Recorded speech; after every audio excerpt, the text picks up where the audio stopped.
The glory of friendship is not the outstretched hand, not the kindly smile, nor the joy of companionship. It is a spiritual inspiration that comes to you when you discover that someone else believes in you and is willing to trust you with a friendship. Emerson, who went by his middle name Waldo, was an American essayist, lecturer, philosopher, minister, abolitionist, and poet who led the transcendentalist movement in the mid-19th century. Welcome back to Lighted Shadow. I'm your host, JF, and I titled today's episode The Sacred Mirror, where I will be talking about friendship, spirituality, and the shadow. Introduction, or what I call the mystical nature of connection. Today, we are stepping into a territory that is deeply human, yet intensely spiritual. We are talking about friendship. We often view friendship through a very comfortable lens. We think of shared laugh, late night texts, and someone to lean on when the world gets heavy. But if you look closer, human connection is actually alchemy of the spirit. It is a mirror. The people we draw close to us don't just happen to cross our path by chance. They are spiritually assigned to show us who we are. Carl Jung, the pioneer of depth psychology, understood that the outer relationships are always an extension of our inner landscape. He famously noted, and I quote, "Everything that irritates us about others leads us to an understanding of ourselves." Today, we are going to explore how our closest friendships act as a profound spiritual practice, not because they are perfect, but because they challenge us to confront both our light and shadow. Part 1, what I call we marry our shadows to our friends. To understand friendships from a spiritual perspective, we have to talk about what Jung called the shadow. The shadow isn't evil. It is simply the unlived, unacknowledged, or hidden part of our psyche. The piece of ourselves we tucked away in childhood to feel accepted, loved, but here is the spiritual plot twist. What we bury in the dark doesn't disappear. It seeks expression. And the most common way it finds expression is by showing up in the people we choose as friends. Jungian psychology teaches us that we are often deeply drawn to people who openly live out our hidden traits. In fact, an essay from this Jungian life captures this beautifully, and I quote, "We make friends with people who live out our shadow. Friends can do the things we cannot do. Tell me who your friends are, and I have the whole panorama of your good and bad qualities." Think about your own circle for a second.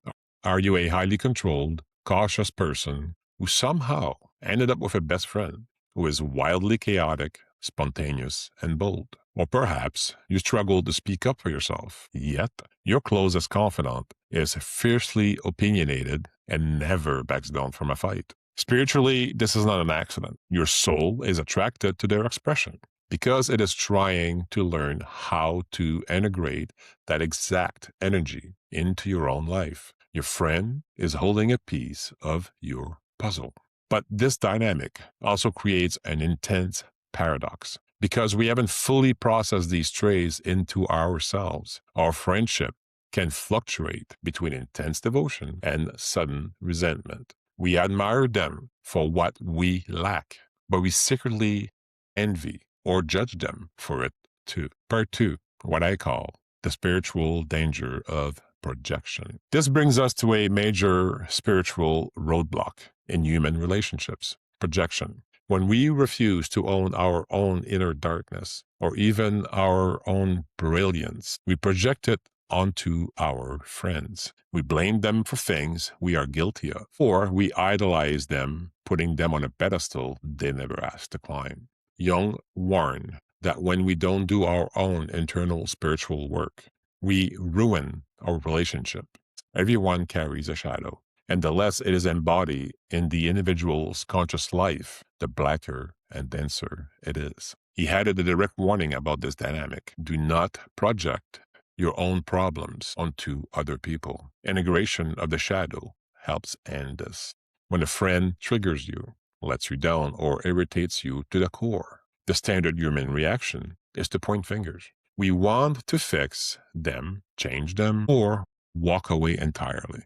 But the spiritual path demands a completely different question. Instead of asking, why are they acting this way? Spiritual shadows work ask, what is the trigger revealing about my own unhealed wounds? If a friend's success triggers your jealousy, it isn't because they are doing something wrong. It's because their light is illuminating your own fear of inadequacy. If a friend's boundary feels like abandonment, it's a mirror reflecting your own internal struggle with self-worth. Eric Newman, a brilliant psychiatrist and one of Jung's most prominent students, wrote that true inner work requires us to stop treating our hidden traits like enemies. In his book, Death, Psychology, and the New Ethic, Newman wrote, the recognition and acceptance of the shadow presupposes more than a mere willingness to look at one's dark brother. It involves granting him freedom to share in one's life. In the context of friendship, this means realizing that our friends are not there to be perfect caretaker of our ego. They are here to help us invite our own dark brothers and sisters into the light of awareness. Part 3, what I call the golden shadow and wholeness. Let's look at the other side of this cosmic mirror. The shadow isn't just a container for flaw, angers, and fears. Jungian practitioners often speak of the golden shadow. This is the repository of your hidden greatness, your latent creativity, your deepest capacity for love, and your spiritual power. Many of us are more terrified of our light than our darkness. So what do? We find a friend who is brilliant, courageous, or spiritually radiant, and we worship that quality in them. We tell ourselves, I could never be that brave. I could never speak like that. But remember, the law of the mirror. You cannot recognize a quality in another person unless the seed of that exact quality already lives inside you. Your friend's radiance is simply a preview of your own potential. As Jung profoundly observed, to confront a person with a shadow is to show him his own light. Anyone who perceives a shadow and his light simultaneously sees himself from two sides and thus gets in the middle. This is balance. It's a sweet spot of spiritual evolution, the middle. It is the place of wholeness. A true spiritual friendship is a safe container where two people agree to stand in the middle together. It is a bond where you can drop the performance, step out from behind the masks and societal expectation, and allow yourself to be seen fully. A real spiritual friend doesn't run away when your shadow leaks out.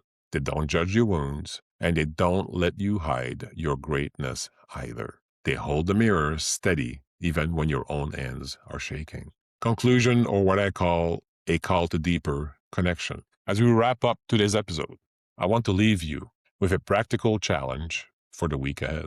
The next moment you spend time with a close friend, look at them through a spiritual lens. Notice what you deeply admire about them and realize that it is a reflection of your own golden shadow waiting to be claimed. Conversely, the next time a friend irritates you or trigger a sharp emotional reaction, pause before you speak or withdraw. Take a deep breath, look inward, and gently ask, what part of my own darkness is this relationship trying to make me conscious of right now? True spiritual growth doesn't happen in isolation on a mountaintop. It happens in the messy, beautiful, vulnerable trenches of our own relationships. Let's remember these words from Jung, which reminds us that the work we do on ourselves is ultimately the greatest gift we can offer those we love. Knowing your own darkness is the best method for dealing with the darkness of other people. Thank you for sitting with me in the space between light and shadow. If this episode resonates with you, share it with a friend who serves as your own sacred mirror. Keep honoring the light, and remember, wholeness is the journey. And for my weekly reminder, How have you shared your light this week? For me, answering your message almost every day is how I shine mine. This podcast is how I shine my light. If I can help just one of you today, I have reached my goal. I encourage you to share your light with your families, neighbor, community, co-workers, and especially strangers. Thank you for walking through the light and shadow with me today. If this episode helped you understand a relationship in your life, please share it with someone who needs to hear it. Remember, you deserve peace, you deserve safety, and you are deeply loved. Until next time, take care of your heart and soul. And as always, I wish you love, light, and shadow. Until next week.